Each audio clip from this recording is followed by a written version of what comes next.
Hello and welcome to Equine Voices. Sorry, I was just looking at my screen then. So we've had a few little technical errors. Why is that saying that?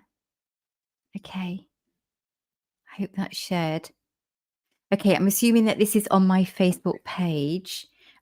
Sorry, I had to just delay the live interview because Linda, bless her, was having a few technical issues and her computer decided to reboot itself.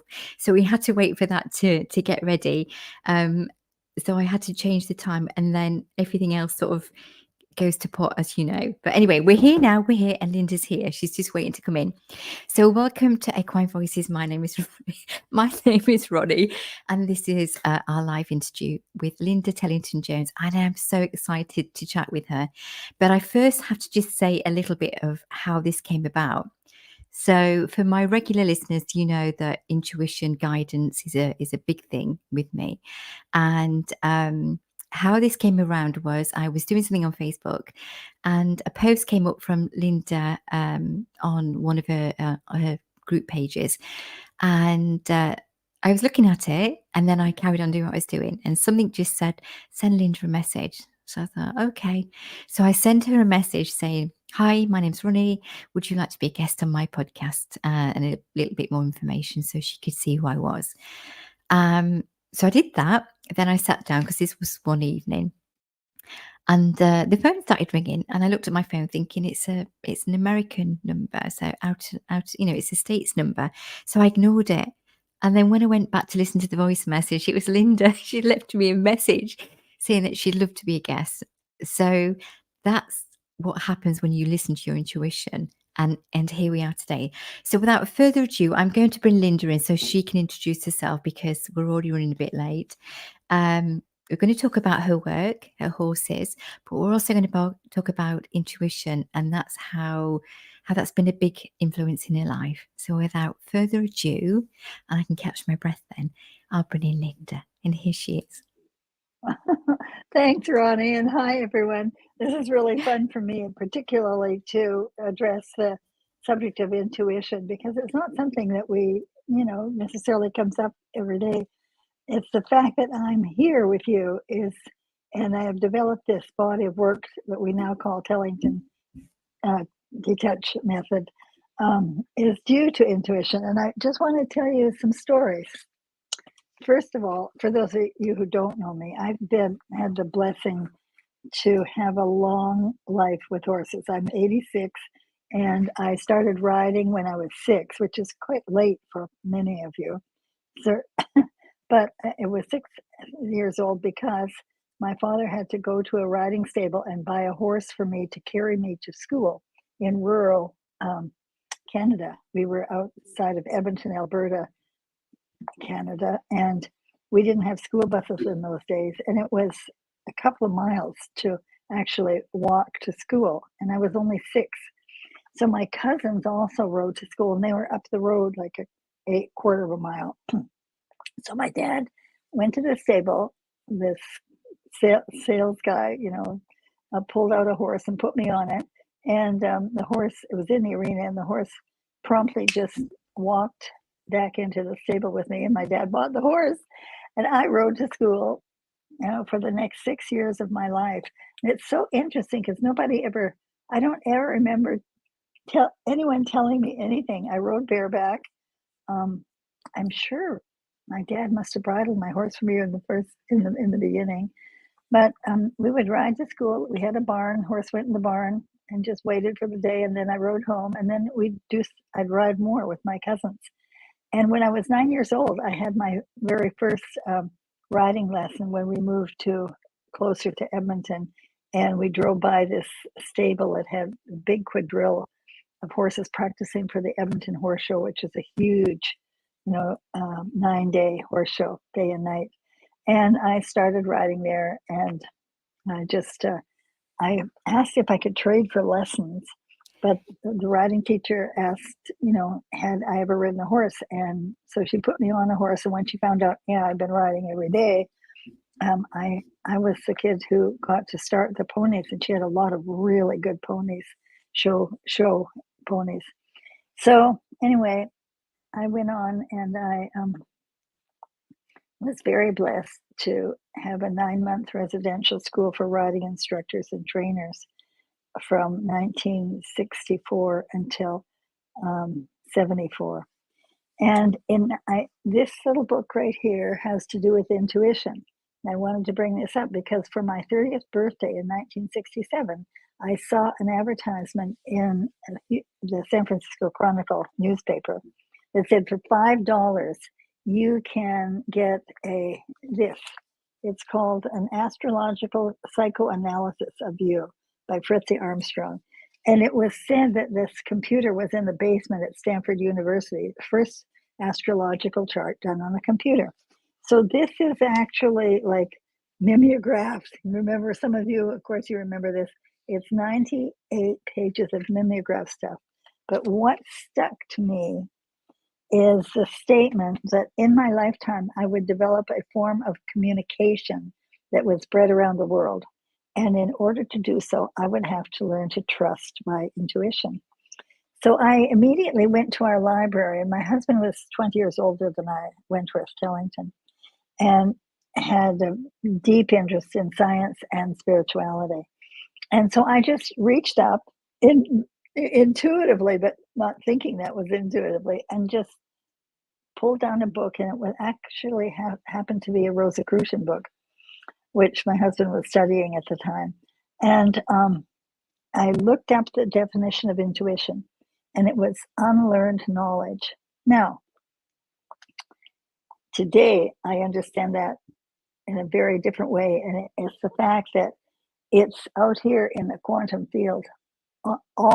Everything that was ever thought is right here, available to us. All we have to do is just listen. And the definition that I love of intuition, because that one, you know, is pretty simple. And it's in a little book called Intuition by a woman named Judy, Judeegee, Gee. And its intuition is the manifestation of divine consciousness within you. Receiving and accepting its messages will change your life and help you find your true path. So all these years, as I have moved around the world, the fact is that prediction certainly did come true, because now the work that is known as the Tellington Method is, we know of it being taught by our teachers in 37 countries. And when we're online now, thanks to COVID, like many of us are online a lot, teaching online, I'll often have like 15 or 20 countries represented.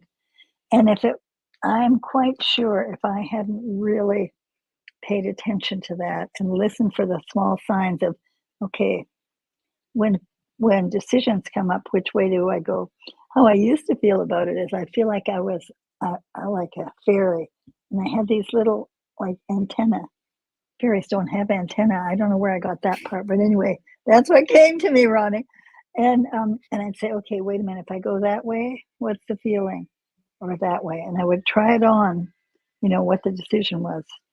And one of the big decisions that is behind this Tellington Method, and I guess because I'm sure there are many of you who don't know what it is.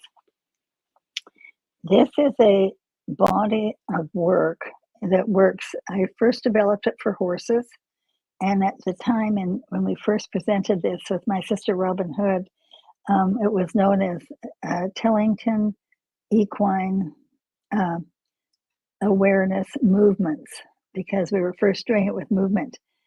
And then when we started, I brought in, which again was an intuition that I'm going to share with you, when I brought in the Tellington TTouch, which is a 1 1/4 circle that you do anywhere on the body.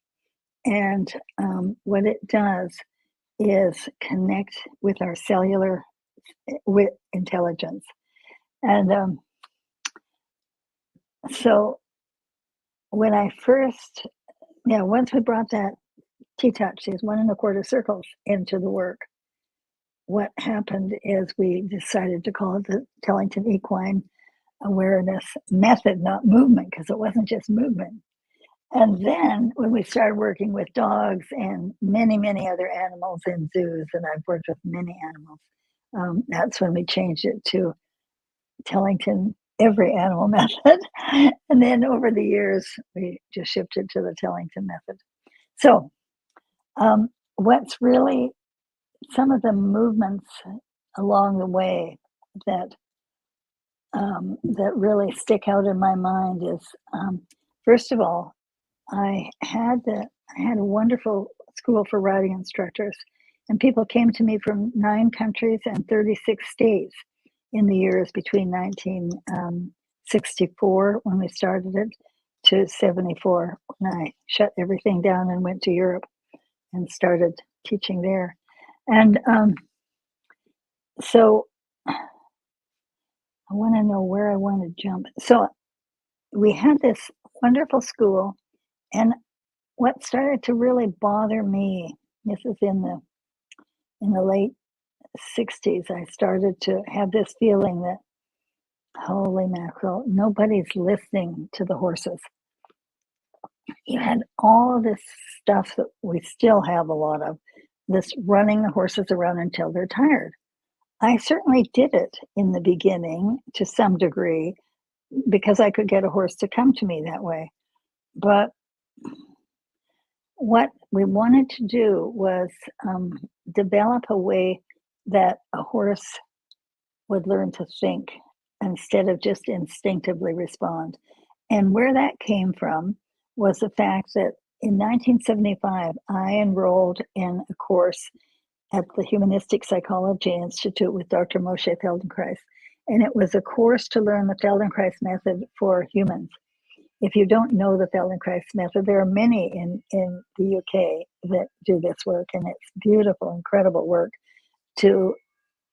It's known for its ability to help you move more effectively.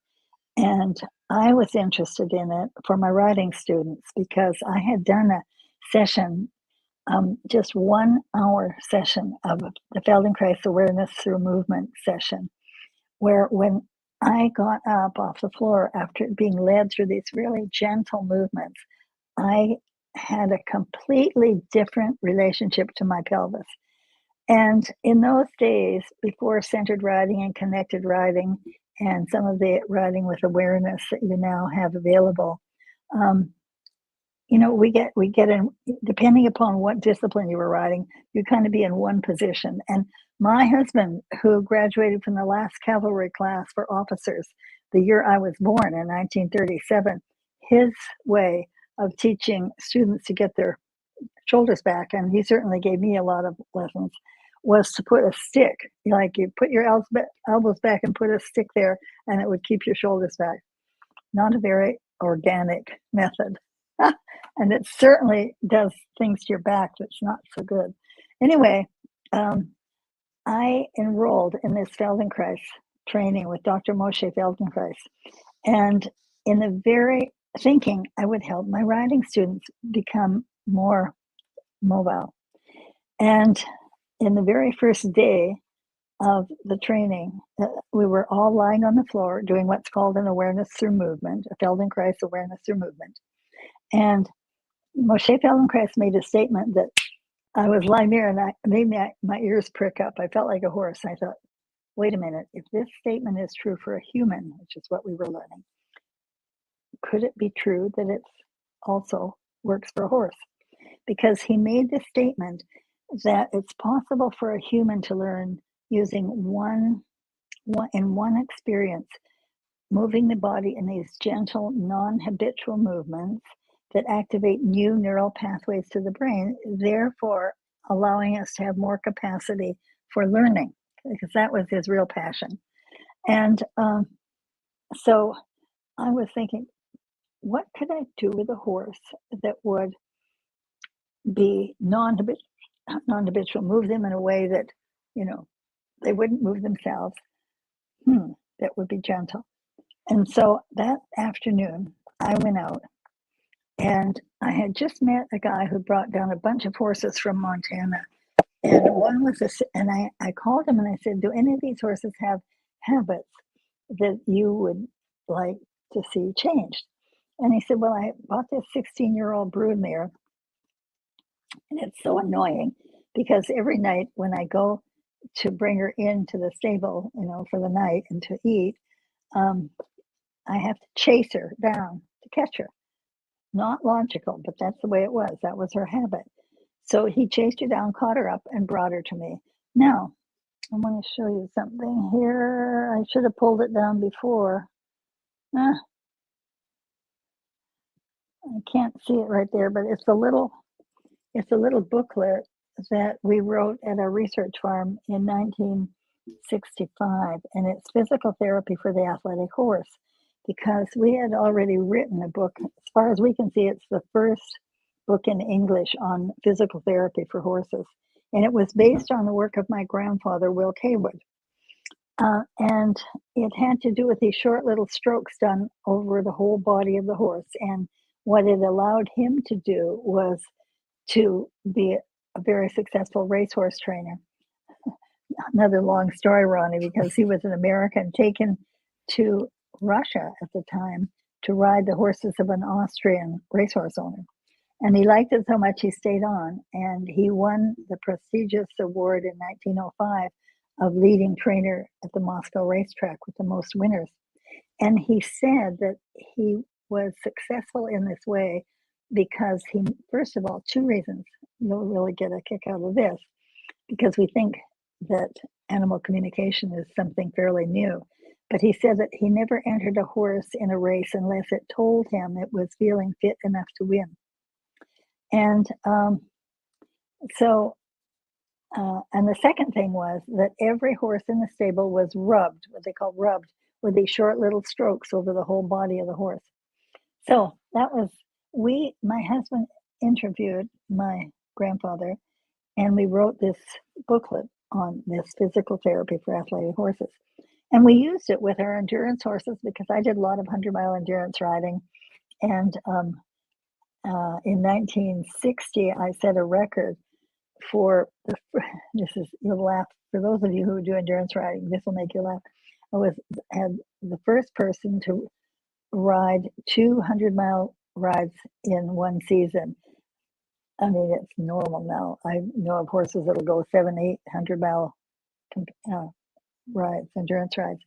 But I placed sixth in the first on the Tevis Cup ride, and I won the Jim Shoulders ride and the best condition for the 160 kilometers on that ride. And that was certainly due to our feeding and our training and a really great Arabian horse that I had.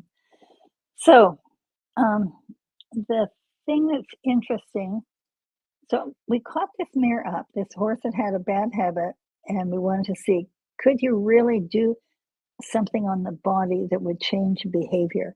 Because although we did all this work on the bodies of horses to help them recover faster after hard sport, it never crossed my mind that you could actually change the behavior of a horse by working on the body. And so I thought, okay, let's see, Dr. Moshe Feldenkrais, what we can do with these gentle, intentional, non-habitual movements. So they caught the horse up, and I'm thinking, okay, how can I move her body? Not run her around in a circle. Like it used to take me 2 weeks. I would lunge a horse to get them to go at walk, trot, and canter on the lunge line, and I'd really make sure that was set. How can I do something? How can I change a habit in one time?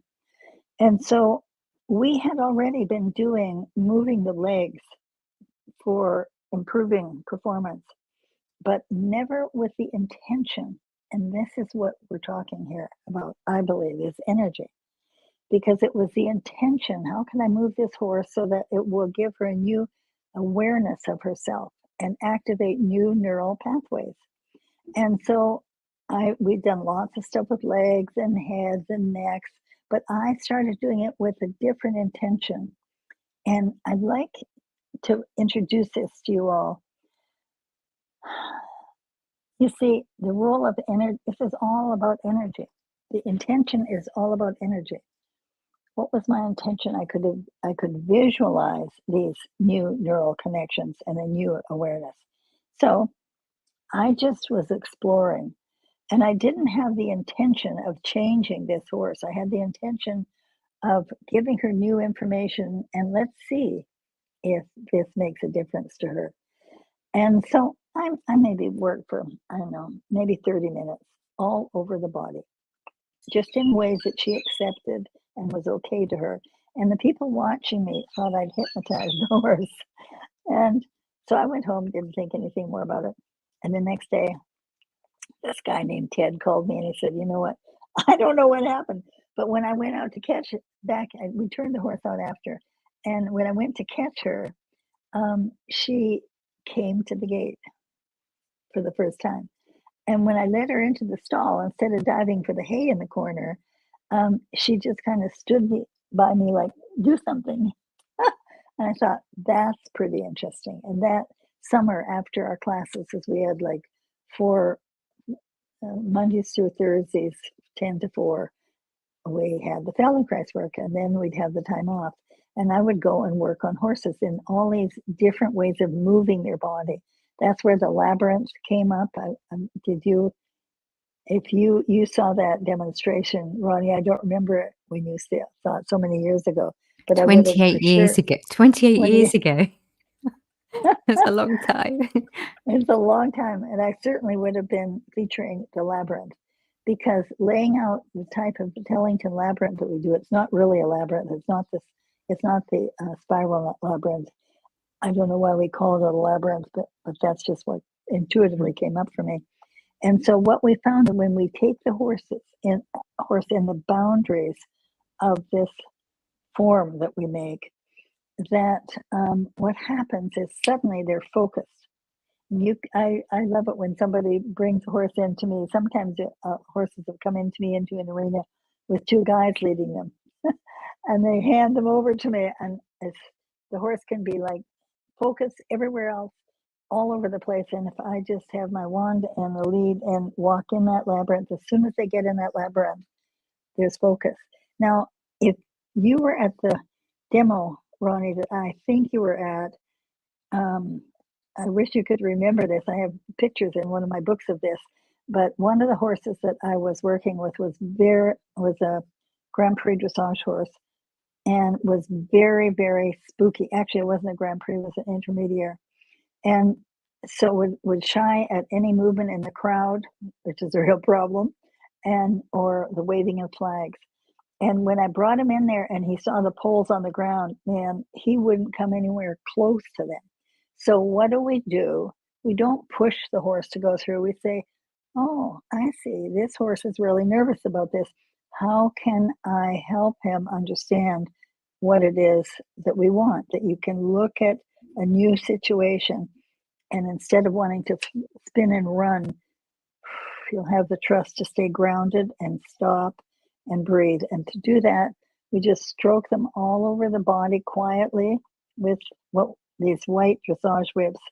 We use white because we find that horses can see them easier, and they're a little stiff. They're not whippy at all. So it gives them a smooth, it's like an extension of your arm.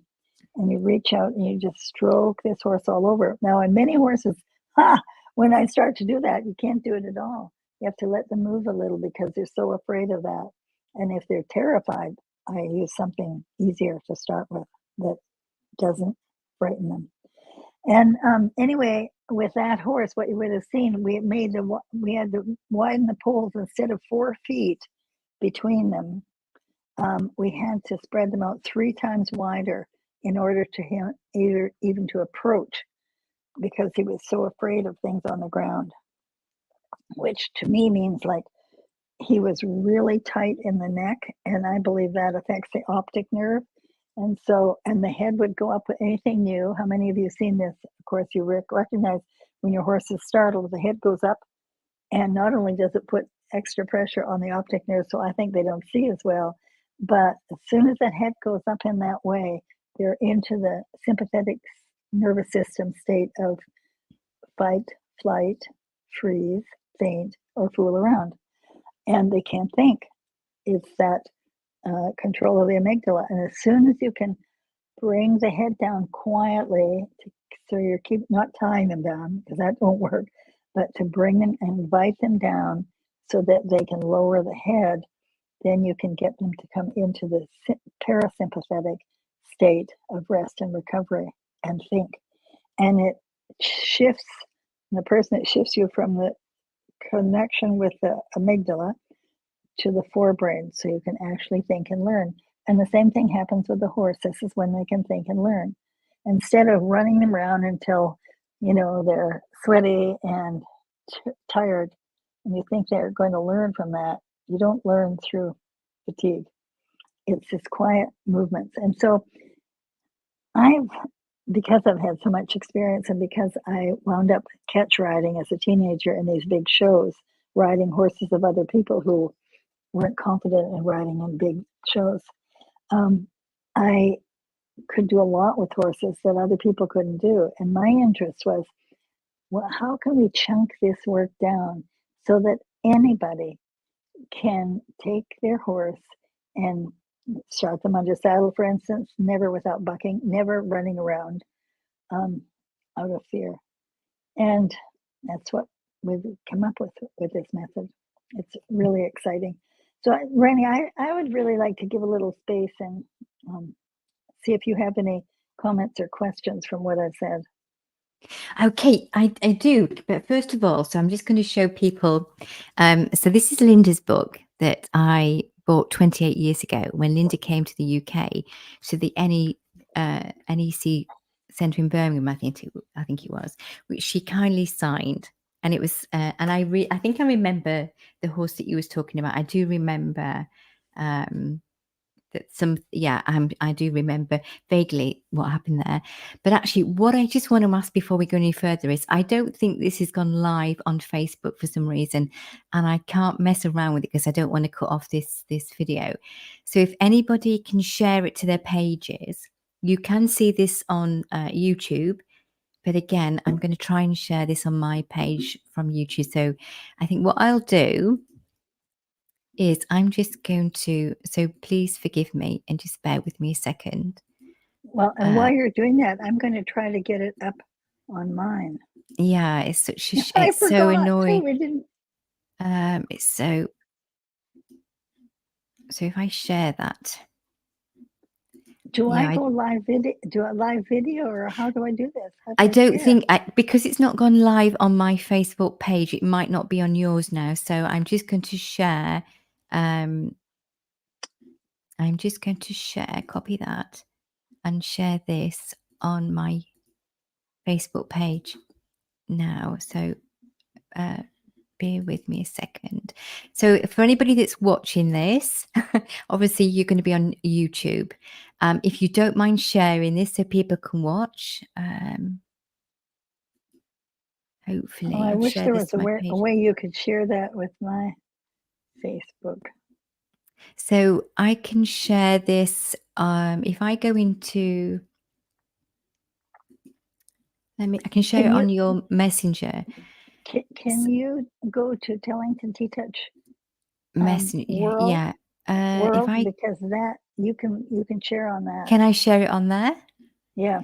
So let's and have a go. And then I can share it to my personal from there. World. On Facebook. Yeah, here we go. Right. I'll try. I'll try. Is that? So that's on Facebook. Yeah. It's a group on Facebook. Okay. But can I share that? I don't know if I can. It's supposed to be. We get a lot of people who share on it. I don't think I can. Let me just bear with me. I don't think I can. So if anybody can share, if anybody is watching this on YouTube, what I can do is share it on Messenger. Hang on, let me just, there we go. Right, I'm going to share it on Messenger and you might be able to share it. YouTube. There you go. So I just shared it on your. From my face. I don't know how.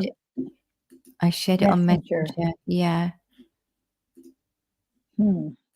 I haven't done that from my phone. Okay. So for people, I do apologize. Because we went late, I just put the time back, and for some reason, it's not changed it on Facebook, which means it's not actually showing. If anybody can see this on Linda's page, but I don't think it'll be shared to Linda. I don't think so, because Yeah, so there are people watching, but they're watching through YouTube, and it's not as many as the ones that wanted to see this. So it's going out live on YouTube, which is Equine Voices UK. So if you can let people know, because if you don't mind, and join us there, that would be lovely. But you can see this again afterwards. It will be recorded, so I will have to just post it afterwards. So don't worry. But it's just not going out live on Facebook, which is such a shame. But hey ho, this is life, and sometimes things happen. And you can either get really cross, or you can just get on with it. And we've chosen to get on with it. Yes. Yes. So there we go. So let me just say something about that. If we Yes. get very cross, that's aggressive, isn't it?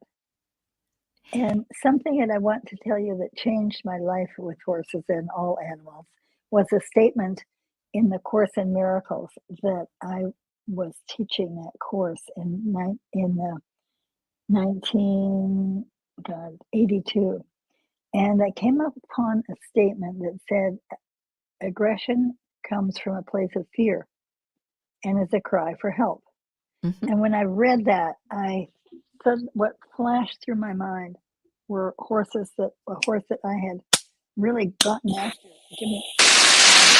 with just like one whack for bucking. And I thought he had a reason for doing it with what this person was doing with her feet in his ribs. And I really apologized to this horse. And at that point, I started thinking of dogs that I had punished for, attacking another dog. And I thought, wait a minute, it's not intelligent. If I'm being aggressive and that's coming from fear, they're not learning anything. And that's when we really started digging even deeper to break down this work, so that when a horse has a behavior or something that just, it doesn't work for you, it's not safe, it doesn't work, instead of doing harder, faster, which is typical in the horse world, sit back and say, wait a minute, how can I make this clearer, what it is I'm asking this horse to do? And it's just resulted in a body of work that makes it possible for people with much less experience of the thousands of horses that I've worked with to be successful and stay safe. And that's my really big thing. And I want that horse to enjoy being with me as much as I enjoy being with them. That's what this has all brought me to. So it's very exciting to always to share this work. And I wish that people could go on, if you could go on my on Facebook on Tellington TTouch World, you can write comments and I'd be happy to respond to them, or write your experience. It's really be fun. Can you do this on yours in your chat, Ronnie, or how do you work with that? I'm just trying. What I'm kind of doing now. Sorry. So I'm actually on my Facebook trying to share with. Right. It's it's definitely challenging, but you know what? I can. It is what it is. So, like I said, you can either I just have to go with the flow. So, what I'm trying to do is share the YouTube channel on my Facebook page, so people can go there. Great. And then Because I there were can so share it, many right? people that wanted to. They wanted to see this. So, bear with me. So, Linda, while I'm doing this, do you want to talk? What I'm going to do is just take myself out. I can still hear you. Do you want to just tell people where you are today, what you've got planned at the minute, and what's coming up? Well, what I do want to say is that over all these years, what we discovered is that we can reduce fear in horses and pain in horses and dogs and humans and ourselves. And all this time, it's been my question, wait a minute, how is that possible? What's actually going on? And it's so much with this, like, first of all, I'm talking about the 1 1/4 circle. And I'm going to step aside a little bit and tell you that that form of body work that we do with the Tellington method, this is only one part of the work.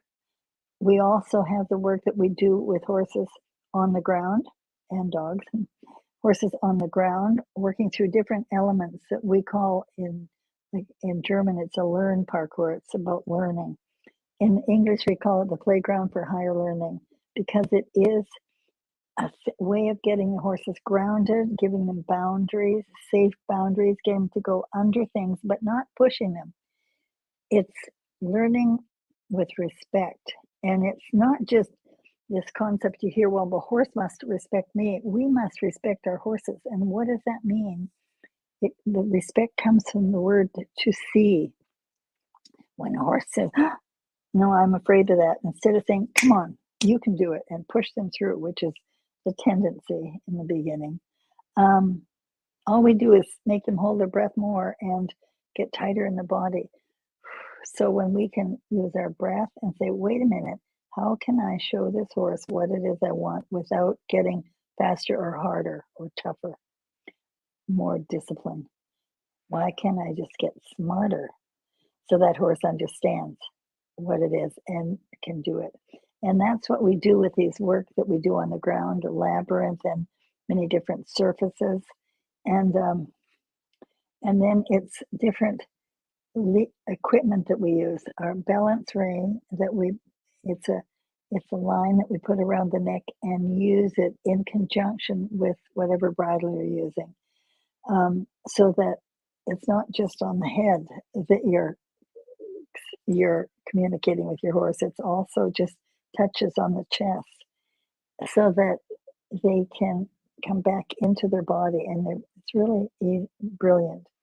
And then we do a lot of riding also at a stage with what we call a liberty ring. It's simply putting a ring around the horse's neck and getting them to turn, stop, do everything without a bridle on their head. And that comes to a place of trust that is really beautiful to see. And speaking of trust, the second T in TTouch, it's called Tellington TTouch. The second T in TTouch actually represents the word trust, because that's what this is about. So, besides those elements of the body work, the work under saddle with different equipment that we use, and what we call a promise wrap, it's a ace wrap, elastic wrap. It's not something hard. It just gives the horse a sense of themselves.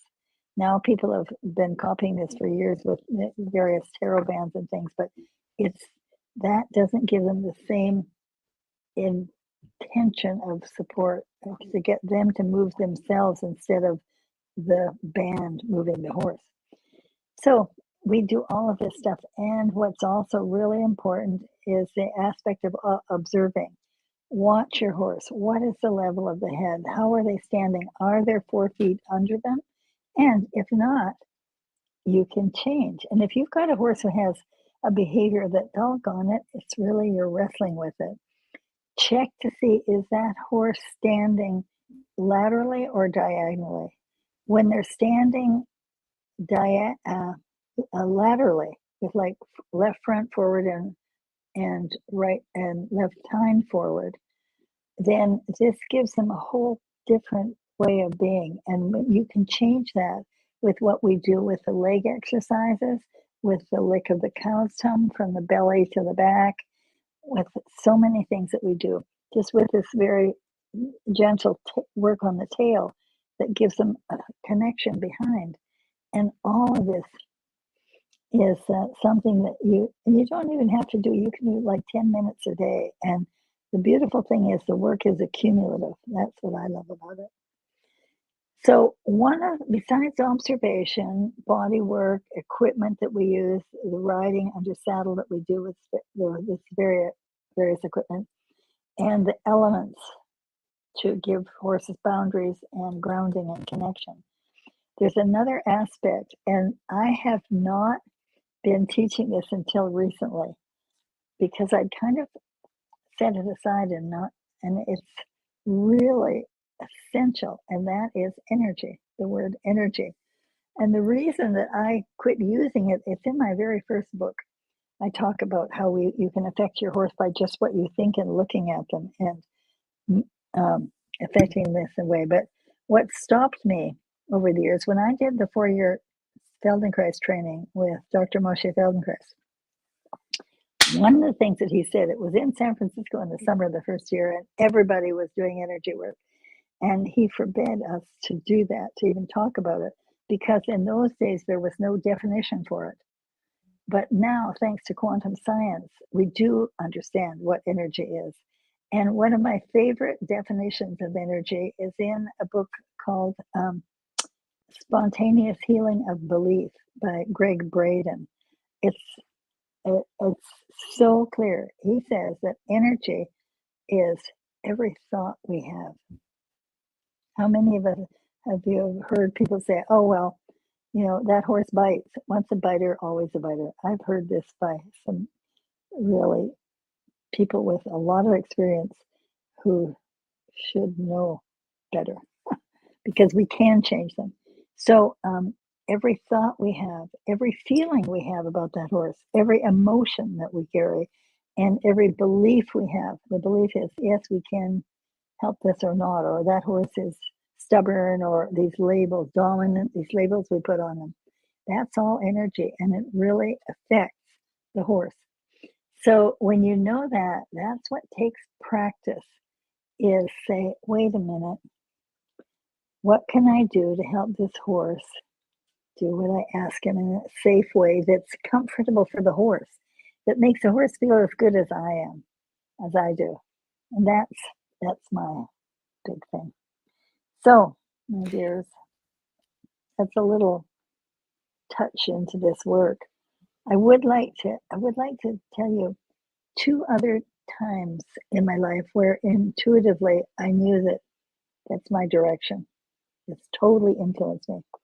One was in the second year of my Feldenkrais training in San Francisco.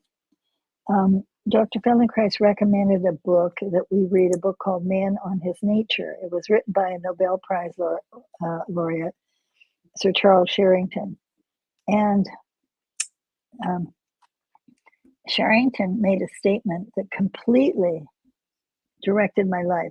It's changed my life. And that is that every cell in the body knows its function in the body. And he wrote in such inspiring ways about the function of the cells. And wow, I mean, that intelligence is just so incredible.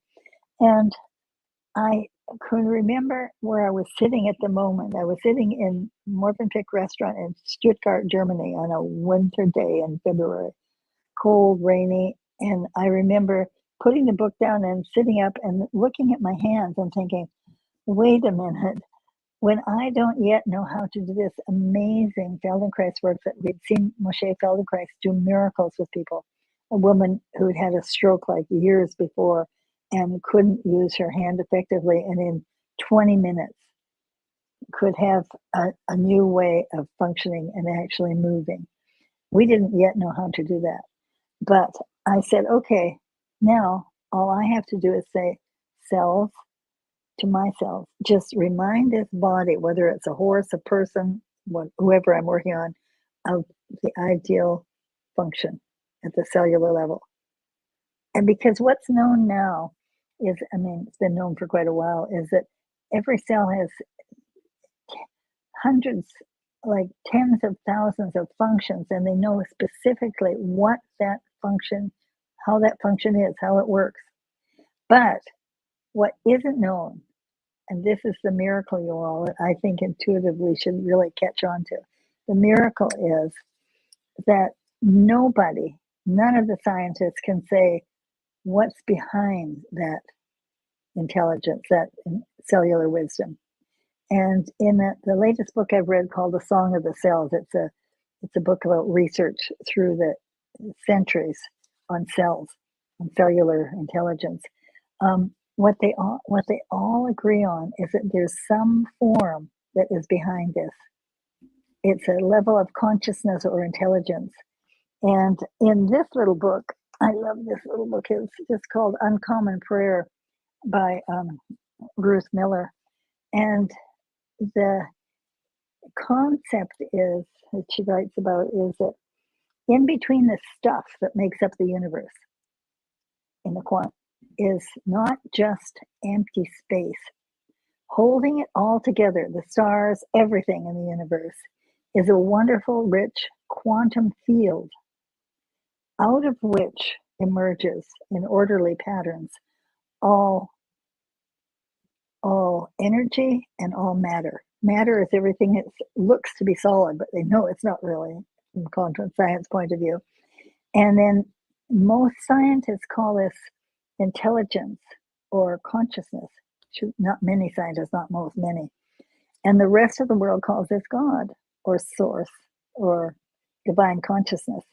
And when you look at yourself, and think and start to ask yourself, okay, how come I can see?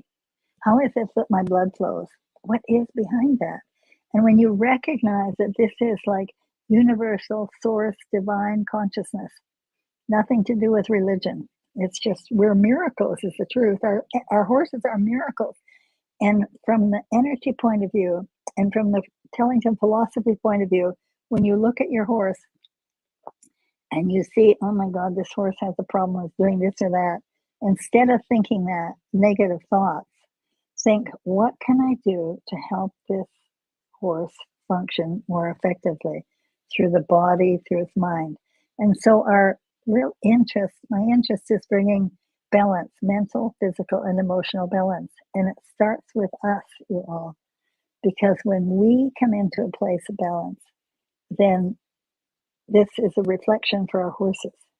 And when you start to lose it, lose your temper sometimes because we're frustrated, that can happen if you haven't really practiced stopping yourself and saying, take a deep breath, stretch your lips in a smile, because that smile, think of something for which you're grateful. Might not be at the moment, but think of something for which you are grateful, because gratitude overrides fear. And when you can think, and I just had a nice discussion with Ronnie before. She was talking about having to walk a long time because her car wasn't working.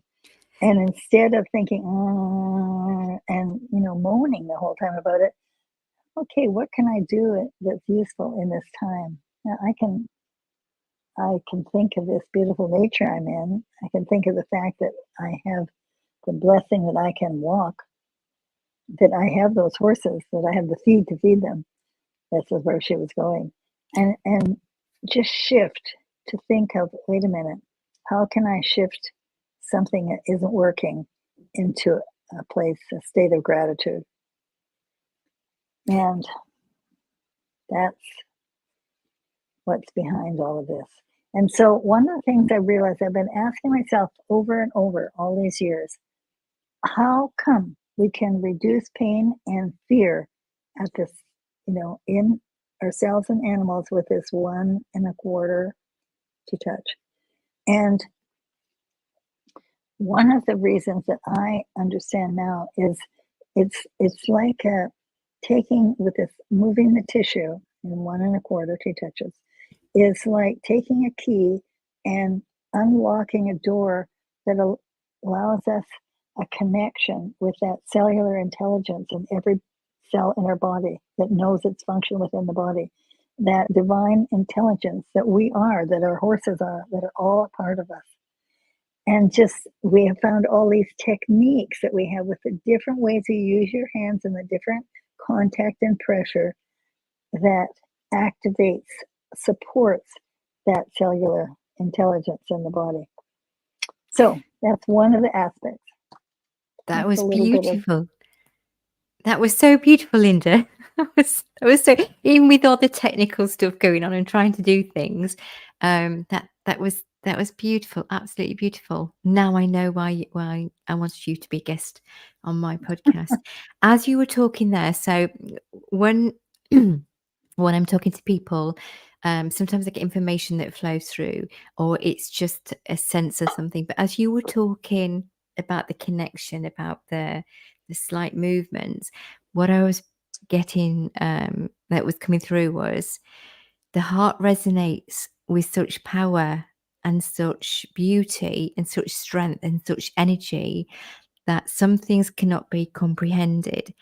And the intention of that moment can do wonders. And that's just what's flowed. So the intention, because you were talking about there's different ways of touching, and there's different people have different techniques, and I understand that some people have to have a certain technique because that's their pattern, so that's what they use, and they describe it in a certain way. But the intention and the heart energy that flows and the vibration that comes with that is very, very powerful, but in a gentle way too. So I don't know why I needed to share that, but that's just come through. Well, it's a great thing to share, actually, because it's been studied for years by Heart Math Institute and shown that the heart intelligence is greater than our brain intelligence. The heart has more outreach and more intelligence than our brain. Yes, yeah. And so when we come from the heart centered Mhm. emotions and intentions, magic happens. Mm.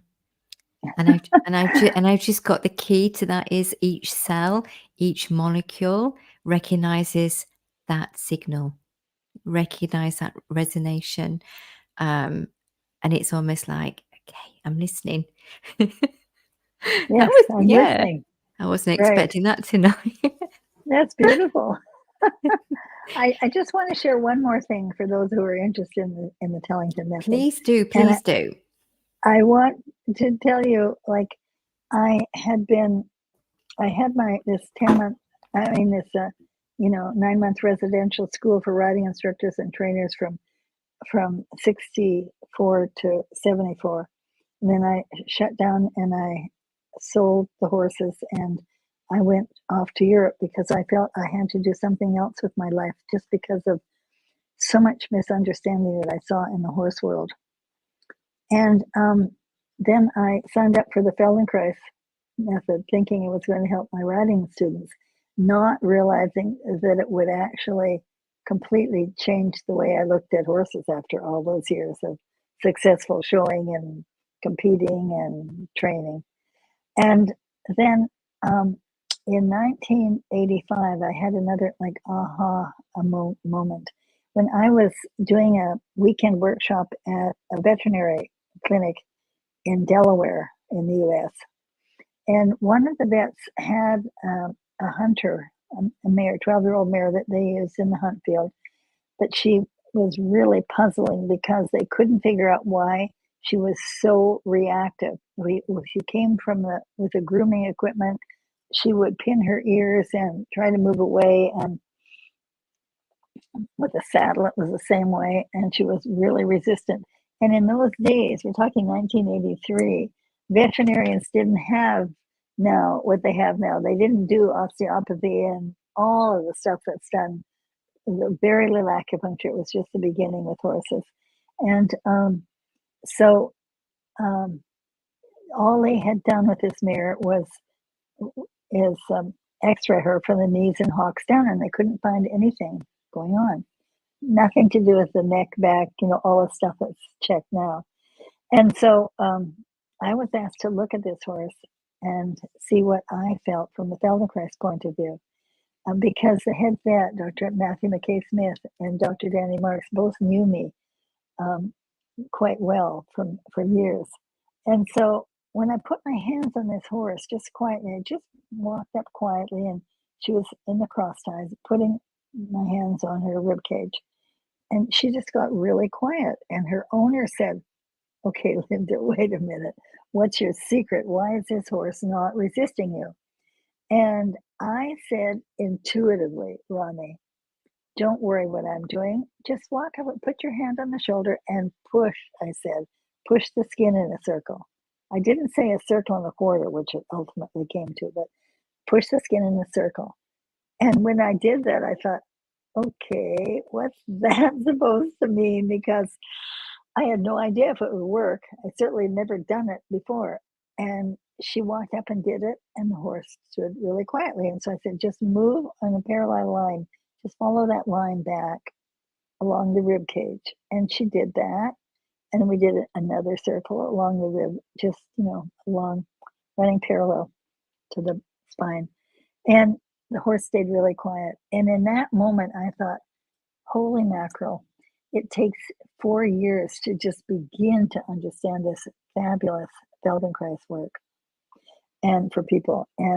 But anybody can learn the circles. And so I started following the path of the circles. And what we came to was, wait a minute, if you do it on yourself, just try it on yourself. If you imagine a face of a clock and you catch the skin and you take a clock off the wall and just put it here and catch the skin, oops, like at 6 o'clock. Sorry, I've got to get my little horse here off my neck. There. So you take this imaginary clock off the wall and from the outside look at it here and put 6 o'clock toward the ground. And then 9 o'clock is toward the right shoulder and 12 toward the chin, and there your 3 is toward your left shoulder. Now, very gently move the tissue from 6 tiny circle, because your skin's tight here, 6, a little arc up to 9, another quarter circle, little arc up to 12, over to 3, and then to 6, and stop. Take your hand away. Now it feels like there's no end to this. And then we just start saying, wait a minute, what if you go a little farther? You just go 6 and go around to 6 and a little more. So we started saying 6 and a little more. And then eventually, after, I don't know, a few years, I started writing 6 to 9. So it was 1 1/4 circles. It was way easier to describe. And then years ago, we found out that 1 1/4 circles, really paying attention to the roundness, it's called a golden Schnitt or golden cut. And it's the spiral that's in all of nature. In our DNA, it's in everything, is that 1 1/4, it's almost 1 1/4 circles. It's 5 degrees short of 1 1/4 circles. And I believe that when we do this, that we, that's why we're entering this intelligence that's in every cell in our body that you so beautifully caught on to. So I want to give you all something to take away, and that is something that we call the TTouch heart hug. And what it does, you can use it. Do any of you get this since, you start having, you're a little stressed and you have a song that, a song that keeps coming through your head and you can't get rid of it? Or you're really stressed and stuff is going on and you don't feel well and you don't know what to do. It's when you're in the sympathetic nervous system state. And if you want to get into the parasympathetic, what you do is take that imaginary clock off, put it here, and then just put one hand over the other, whichever hand, doesn't matter, and gently catch your skin with some part. I'm just catching it with this little point right here. It can be any part. I could do it like this. And just 1 circle and a quarter. Take a deep breath and smile. Just try it, everybody watching this. Catch the skin. Right now I'm catching with this part. And lightly, very lightly, 1 1/4. At the quarter point, stop and then take a breath and ease. Just let the skin ease back down to the 6. And try it again. 1 circle and a quarter, a deep breath with a smile. And then think of something for which you're really grateful about your horse. Let's do another one. And ease it back down. And you can be in really a state of agitation and not be able to get out of it, and do this a few times. Very light contact is important. Now, And what it will do is take you from the control of the part of the brain, the fight, flight, freeze, faint, fool around amygdala, and activate your forebrain so you can actually come to a place of thinking. And the concept of heart, it brings you into heart coherence. And that is the work of Heart Math Institute. And if you don't know it, look it up because they have some wonderful, like free Zoom sessions to watch all the time. That's really, really helpful. So I want you to know what that's got to do with intuition, this 1 1/4 circles in the heart hug. So the reason I imagine that clock is when anything I imagine activates the right brain, the part of the brain that controls our feeling. We really need this after COVID. Our compassion, which we also need, our creativity, and our intuition. That's the right brain, imagining. Anything to do with imagining, with music, dance, art, that activates our right brain, including the intuition. And the reason we put that imaginary clock here is when we put these numbers on in this logical way, numbers activate the left brain. And Rana, you couldn't be sitting there doing this podcast, this streaming, if you didn't have that left brain activated. And you certainly couldn't be getting these beautiful intuitive knowings if your right brain wasn't activated. And when we do this 1 1/4 circle, that activates both hemispheres and brings us to a place of balance. The reason I say smile, the smile activates your sympathetic, suddenly my brain is, what is wrong with Linda? It activates our Parasympathetic. serotonin, our feel-good hormone.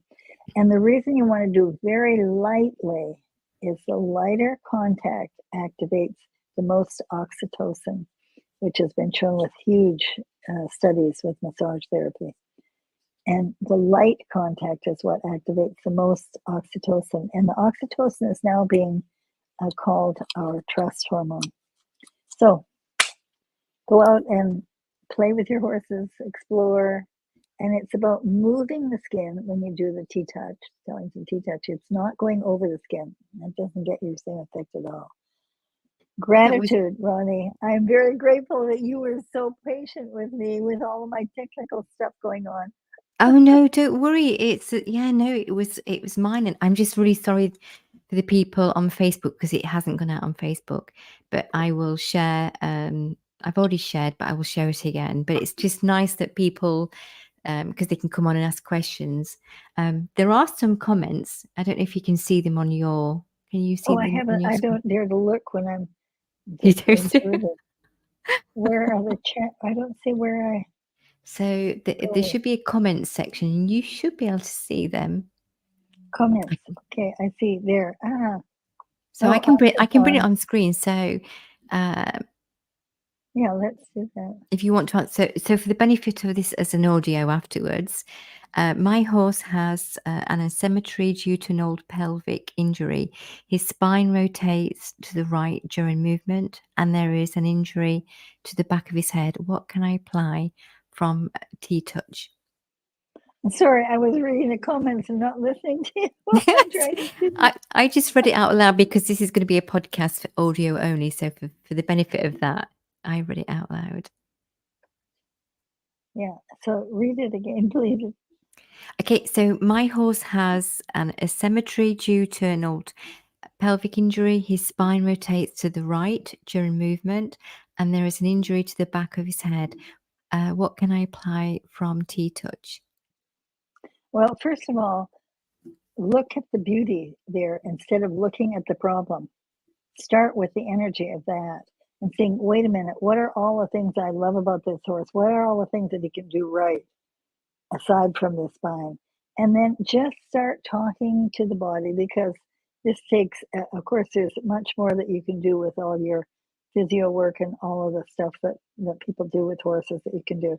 But from the TTouch point of view, start with gratitude and just start moving on all areas. Find areas where that horse doesn't particularly feel comfortable about being T-touched or touched at all. Just running your hand to start with, and then go to the places where the horse is, okay, I feel that's safe, and start moving very gently the tissue in 1 1/4 circles, because T-touch is not massage, it's a message to the cells. To just what you said, Ronnie, just getting that wake-up call to the cells. So Thank you. Thank that's you. a start. And I have to tell you, Ronnie, you may not realize this now, but we have a lot of practitioners in the UK who have been doing this work with horses for many, many years. Mm. And Oh, no, I know. oh, good. I didn't know if you did. I just 3 days ago, we just had our first meeting for a new guild. And it was so incredible that we had people who've been doing this work like for 30 years, teaching and working with horses. So, and now many new ones too. So that's a really nice thing. Thank you. When you were talking earlier, it just reminded me, because I haven't looked at this book for a few years, and some of the practices, the techniques that you was describing, I thought, I remember that, and I remember the I don't know if that's in there, but I do remember that part too. I was going to say something as you were talking, something else came through. So when we're doing anything slowly, when we're connecting, and it's almost like you're going into that in state, you're just relaxing, you're slowing everything down. What happens is your consciousness has a chance to communicate with your body without the mind's influence. So it's like bypassing sometimes, and it's going straight. It's like the consciousness and your body are communicating. Because sometimes I say to people, you don't always have to know what to do, because you don't need to, because you're intelligent, your consciousness knows what to do. If your intention is, I just want to connect to that animal, I want to feel them, then that intention will start a process, and their energy, their consciousness will also recognize that signal too. It goes a bit deeper than that, but that's what flowed through earlier. I must get a list of all the books that you've mentioned. So I think what I'll do is I'll get you to send me a list of the books, and I can put them at the end of this interview, and also when it goes into the podcast, because I'm sure lots of people will be interested. I was going to ask you. Right. Yeah. I was talking about the Spontaneous Healing of Belief by Greg Braden. That's one of the books I was talking about. Yes. And these are all on Amazon. And this little book, Uncommon Prayer, I love this little book by Bruce Miller, and it's about quantum science. It's a science and merging of science and spirituality. And Absolutely. I am so blessed now. I have 22 books in 16 languages. Unbelievable. And it's not because I tried to get them out there. It's just I do one, and then my publisher would say, Linda, we've got to do this one. The one that you had there, that's about evaluating your horse's personality. Yes. That was looking at the shape of the face. But my goodness, I have so many books since then. And, it's great to intuit, and because you can do so much with just intention of just to the horse, feel yourself and hold that. There's something about having techniques besides the spirituality of that beautiful prayer with your horse that gives you another possibility to help others who don't have that potential for that feeling from the heart. But it's also nice. Sorry, it's also nice to do. I'm quite a touchy person. I'm a tactile person, and I like I like to touch. Sometimes I'll show to clients that you don't always need to touch, and they can see things, but the touching, you'd get arm ache just hovering above a horse's spine for 20 minutes, but to touch the horse can also just connect deeply to you, and that's such a lovely feeling. When you was talking on about don't see the obstacles and don't see things that are always presented, but look beyond that. What can you see in your horse? What do you like about your horse? What can you see the horse doing clearly, like movements and things? That's really important, because you can focus on the negative. Sorry, I can hear a dog barking. So if you can hear a dog barking, I do apologise. I can hear Can't a dog hear it. barking. Yeah, that's good then. But it takes practice, because it's something that we do habitually. We always look, even if we don't think we're looking to see, are they walking okay? We're always looking for something, and then we go, oh, For the what was that? What negative, was that? right? And it's like a video that plays 24/7, and if you don't catch it, then you get involved with that video, and then you see it getting bigger and bigger and changing. Shall we share a little story? It's not a story, it's quite serious, but about your friend. Is that okay, Linda? You said about Oh, yes, the one you was worried absolutely. about. Yeah, do you Oh, mind sharing yes. that?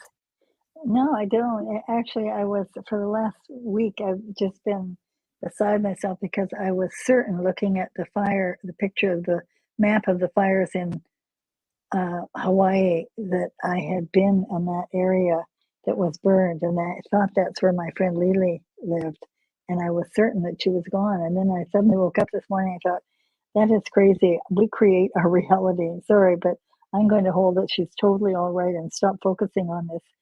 And so I called her, and it's true. Here I was putting myself in this, state, and she's totally all right. She wasn't in that area. And just what you said, Ronnie, it's really hard not to. I could so easily have said from the very beginning, wait a minute, she could have been away on the mainland, not even if that's where, even if her house was burned down. But that learning to look for the gratitude and look for the positive in something, that takes practice, especially in the times that we're in now. And looking for those places of gratitude, because gratitude overrides fear. And that's been something that's been known since I first read about it in the 14th century, when that was a known thing. So looking at your horse and say, wait a minute, yes, it may have this, but wait, how big is that in a picture of things? Let's see, what can I do about that? How can I make a positive difference? Just by focusing on the parts that don't have the pain that work. So One of the things similar to yourself, you talked about the smile. If you smile, I gave myself this was a little while ago. I haven't done it for a while. I need to start doing it again. And I thought, right, as soon as I get in my car, I'm just going to smile. It doesn't matter how I'm feeling, I'm going to smile. So as soon as I sat in my car, the smile came on, and the little voice was going, what are you smiling about? You've got nothing to smile about today. And I'm smiling. And then it becomes a muscle memory. So as soon as I sat in the car, I didn't have to think, I need to smile. It was like, smile. And that really changed a lot of things, but it's a simple exercise. But it starts with having to maybe do it. It's a muscle. Then it became where it was doing it automatically. And then I would find my cheeks would hurt by the end of the day, because I was smiling most of the day. And it was right. like, what are you smiling at? Does it matter? Yeah, so it does work. It does work, Doesn't but matter. Right. it is like a muscle. Oh, And Linda, I love what Claire Morris wrote. She just wrote that she's reading the book Body Keeps the Score at oh the moment, yes, which talks about the importance of the effects of serotonin and that feel good hormone. It's really, yes, yeah, absolutely. beautiful. Thank you. So, Linda, is there anything? First of all, would you like to come back and chat again? Because I think we should do this like a part two, because of what happens tonight. Would you mind coming back another time when it suits you, so we can have an in-depth chat about intuition as well? Yeah, I don't know what more I would say about it, but I'm sure a lot more will come. Definitely. Yeah. Yes, and So the what? thing is, that time we'll get it up on Facebook. Yes, we will. So So there'll a be a lot lot of of people, right? a lot of disappointed people that didn't manage to catch this. Is there anything that you'd like to say before we finish off? Well, I would like to invite people before they go to their horses or just sitting here right now listening, just do this heart hug, 1.25 deep breath, and either pause at the 9 or go back lightly to the 6. And try the other direction, because some of you, there are people who prefer the other direction. It's which direction you prefer. It's not one is better than the other. It's for you. And just keep counting your blessings. Every day I take, before my husband and I go to sleep, we share 3 blessings of the day and send that out to the universe. And just know that every thought we have has an effect on that quantum field. So we all do matter. And I want to say, one of the biggest parts of this work is about forgiveness, because we all have those times when we do things that we wish we hadn't, or we have thoughts that we don't like them. Just catch yourself, thank yourself, forgive yourself for having them, and thank yourself that you caught it and that you can shift that from the place of gratitude. And know that you can do all of this work from a distance. It all works as well. But as Ronnie says, it's lovely to actually have it on the body. But you can affect that horse from a distance, just where you're sitting at home. You can start working on that and holding that possibility for that horse with that spine issue to, wait a minute, find a way to come into the body and celebrate this phenomenal divine intelligence in every cell. Do you know a spider's web? They're telling me to describe it like this. So I'm sure there'll be people that understand this anyway. If you can imagine a spider's web, if you don't like spiders, I'm sorry, the spider's not there, but a spider's web that's beautiful and you can see it glistening in the moonlight or the sunlight. And each web is so thin and so fragile and delicate, but yet so strong and powerful that when you touch one part of that spider's web, the vibration of that can be felt right down to the core, which is your core. So when you're imagining or you're thinking about a person or an animal, and you can imagine cuddling somebody, hugging somebody, that vibration is going down that spider's web and getting to where it needs to go. And it's like that. It's very, very quick. So for people that can't imagine that, if you think of it that way, or a way that's more comfortable for you, but a beautiful spider's web that's glimmering in the moonlight, and you can just see it. You touch one part and it goes straight to the core. And we're all capable of doing that. Everybody is. Even if you think it's your imagination, it doesn't matter, because what you get back, you'll feel that nice feel, even if it's the tiniest bit, and that's what you're working with. So I thought I'd just share that. It's so beautiful. Thank you so much. You are welcome. Thank you. I'm so, so blessed, so humble, so grateful that you have agreed to chat with me, Linda. And I definitely would like to have you back again so that everybody that wanted to see you could see you live and ask you questions. Thank you for the people that's joined on the YouTube channel. I shall make this into an audio so it can be seen again. Once that's ready, I'll let you know. I'm just going to pop you out, Linda, if you don't mind waiting 5 minutes so we can just have a little chat afterwards. If you'd like to say bye. Thank you. Bye, everybody. And I want to say also hi and goodbye to Anka, who's here, and to this Russian, because I spent so many amazing hours and days and weeks in the former Soviet Union from 1984 until 87, I think was the last time I was there, 10 times, working as a citizen diplomat, sharing with Russians. And we've had our work taught there, and we actually have a website in Russian. So, hi. Thank you, Linda. Thank you. Thank you. Bless her. That was lovely. It was so lovely. She's got such a big heart. I could have chatted for ages, but we were late, and yeah, I think we can carry on this conversation another time. Once again, I do apologise for the people that didn't get to see this live. I tried my best. It's really difficult because I don't want to not pay attention to Linda. I will pass any information on, any of the books that we talked about. I'll get a list and then we can share that with you. Have a lovely evening, and yeah, give yourself a hug. Be kind to yourself, and remember, it's a muscle. And the first thing you have to do is just be open to start using it. Intuition, working with horses, whatever it is. Take care. Thank you for being here. Bye for now.